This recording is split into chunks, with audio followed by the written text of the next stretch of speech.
काका, ये धारा 370 क्या है? धारा 370 क्या है ये जानने के लिए 42 साल पीछे जाना होगा बेटा। अंग्रेजों ने टू नेशन थियरी के तहत हिंदुस्तान के दो टुकड़े कर दिए, एक हिंदुस्तान और पाकिस्तान। पाकिस्तान की बहुत इच्छा थी कि जम्मू कश्मीर का विलीनीकरण पाकिस्तान में हो जाए, और राजा हरि सिंह चाहते थे कि कश्मीर एक स्वतंत्र देश रहे। वो न हिंदुस्तान में विलीन होना चाहते थे न पाकिस्तान में, और तब पाकिस्तान ने खूनी खेल खेला। अक्टूबर 1947 में पठानी कबायलियों को जम्मू कश्मीर के खिलाफ उकसाया, कश्मीरी पंडितों का कत्लेआम करवाया।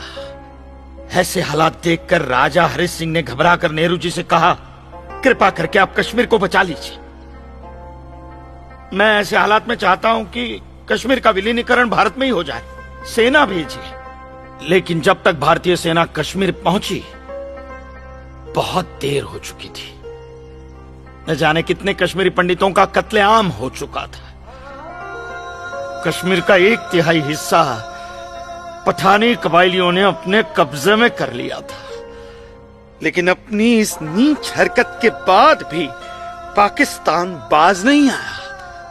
पठानी कबायलियों और भारतीय सेना के बीच युद्ध जारी रखा पाकिस्तान ने। संयुक्त राष्ट्र सुरक्षा परिषद के 3 सदस्य आयोग की रिपोर्ट पर 13 अगस्त 1948 को पठानी कबायलियों और भारतीय सेना के बीच युद्ध विराम घोषित हुआ, और यह तय किया गया कि कश्मीर समस्या का हल जनमत के आधार पर ही होगा। सितंबर 1951 में मताधिकार के बाद एक बार फिर जम्मू कश्मीर के भारत में विलय की पुष्टि की गई, मगर इसी दौरान शेख अब्दुल्ला ने अपने हाथों से धारा 370 का ड्राफ्ट तैयार किया और नेहरू जी को सौंपा। सरदार पटेल और आम्बेडकर साहब की मर्जी के खिलाफ 1952 में नेहरू जी ने इसे लागू भी कर दिया। इसी धारा 370 की वजह से नेहरू जी ने कश्मीर को एक ऐसा विशेष दर्जा दे दिया जिसमें जम्मू कश्मीर राज्य ने हिंदुस्तान से अपना एक अलग संविधान स्थापित कर लिया। इसी धारा 370 की वजह से हमारे हिंदुस्तान का राष्ट्र ध्वज अलग है और कश्मीर का भी ध्वज अलग। इसी धारा 370 की वजह से कश्मीर की कोई भी महिला यदि भारत के किसी भी अन्य राज्य के नागरिक के साथ शादी करती है तो उस महिला की नागरिकता समाप्त हो जाती है। लेकिन यदि वो महिला अगर किसी पाकिस्तानी नागरिक के साथ शादी करती है तो पाकिस्तानी नागरिक कश्मीर का नागरिक हो जाता है, हिंदुस्तान का नागरिक हो जाता है। इसी धारा 370 की वजह से भारत के किसी भी अन्य राज्य का नागरिक जम्मू कश्मीर में जमीन खरीद नहीं सकता, व्यापार नहीं कर सकता।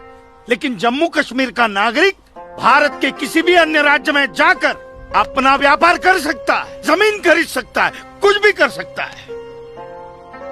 अरे ये बिग लैंड एबोल्यूशन है, क्या है पता है?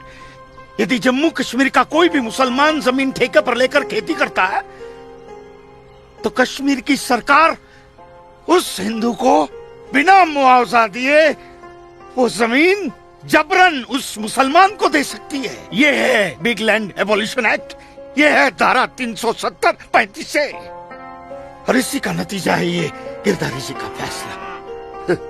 और सिर्फ यही नहीं, ये जो सरकार की ऋण निरस्तीकरण योजना है ना, इसके अंतर्गत उन सारे मुसलमानों का कर्जा माफ कर दिया जाएगा जो उन्होंने हिंदुओं से लिया। बताइए। सरकारी नौकरियों में 5% का आरक्षण हम हिंदुओं के लिए किया है। सारे हिंदू कश्मीर से चले जाएं, यही चाहता है पाकिस्तान और यही चाहते थे शेख अब्दुल्ला।